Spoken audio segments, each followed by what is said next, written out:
Caution! This is an M-rated game, so the Magical Chicken insists that viewer discretion is advised.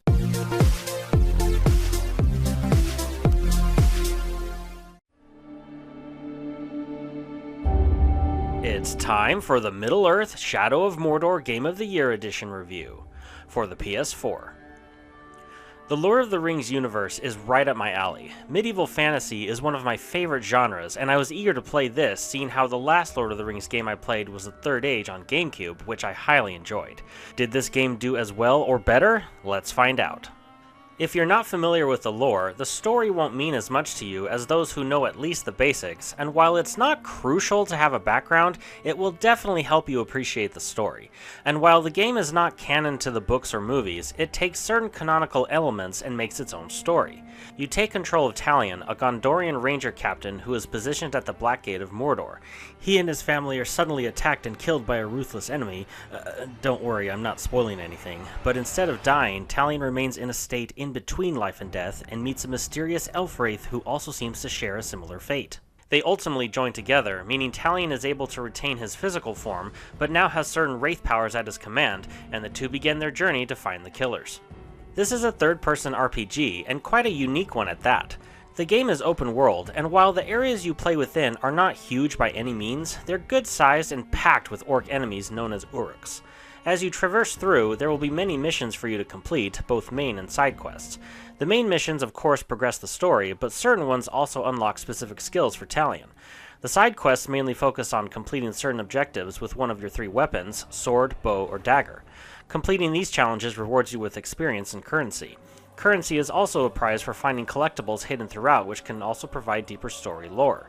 Talion's skill tree is honestly a bit small. The left side focuses on combat skills, while the right is for your wraith powers.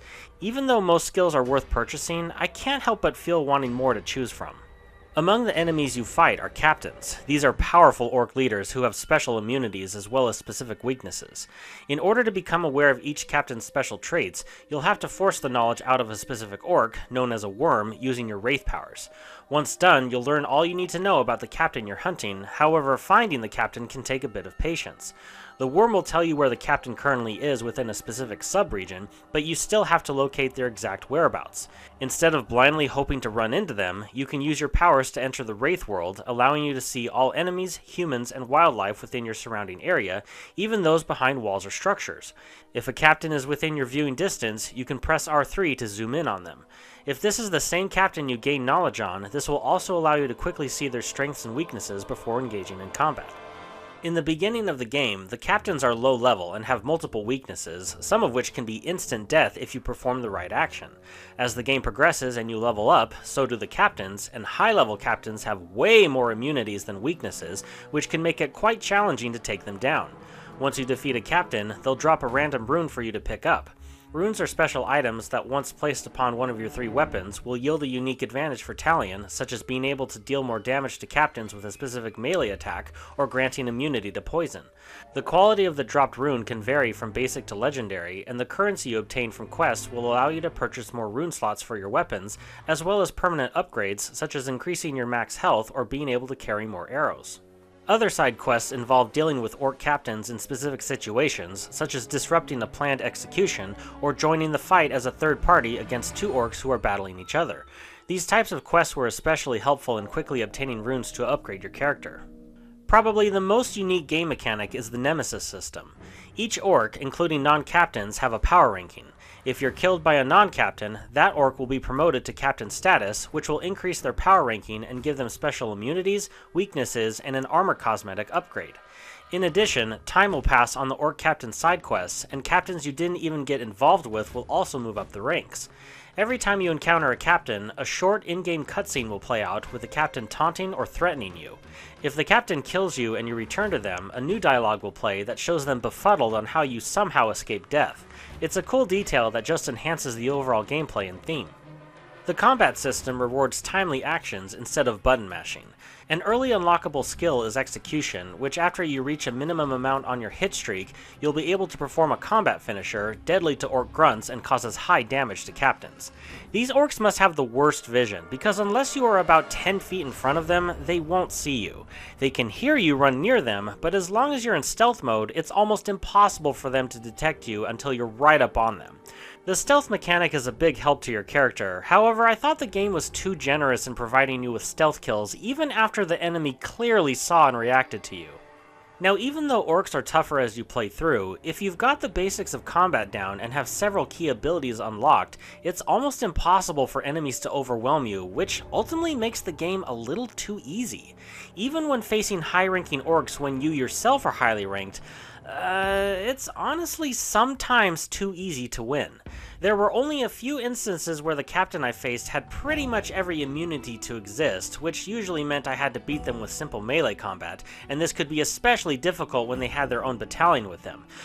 Don't get me wrong, the game's not boring if you're overpowering, I just found it odd that the overall difficulty doesn't scale with your character on how I expected it to. Even though the two main areas you get to play in aren't huge, it can still take some time to get to one spot from another. Fortunately, there are several shortcuts you can take, such as unlocking a specific skill to make you temporarily run faster, using the fast travel system, or even taming and riding dangerous wildlife. Most of the walls are climbable, however there were a few specific areas where Talion wouldn't climb even though it looked completely possible. This particular spot looks climbable, but because there's this tiny ledge above him, he won't go up.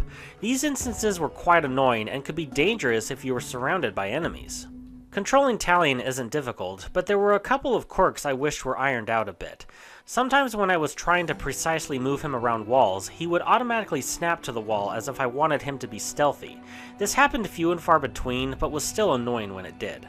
The other is if you were surrounded by enemies, using the combat finisher on the specific orc you were trying to target sometimes wouldn't happen and Talion would instead target a different orc.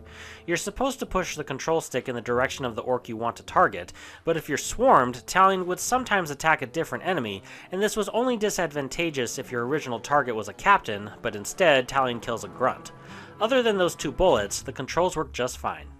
Graphically, it's not the best I've seen from the PS4, but it's still more than enough. I especially liked the facial animations of the orcs, and I didn't experience any slowdown.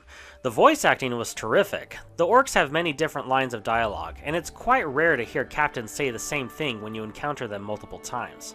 There aren't many boss fights, but they were all a good challenge. Having the right skills unlocked could mean the difference between beating them once or having to retry over and over. The Game of the Year edition comes bundled with character skins and extra missions, with a good handful of them being able to play as the Wraith before he encounters Talion. My favorite extra missions, though, were the Trials of War, where instead of experience, it's a point system for how well you do with specific tasks. This is a fantastic game, and one that I'm so glad I decided to try. While it has a few shortcomings in regards to controlling Talion in certain situations, the somewhat lacking skill tree, the fact that if you've upgraded Talion enough, the game can sometimes get a bit too easy, and the main campaign is a bit short overall, the overwhelming positives, most notably the unique Nemesis system, and overall fun factor more than make up for them. If you're a fan of RPGs, this is definitely one you won't want to pass on. This game gets a 4.5 out of 5 with the title of Epic.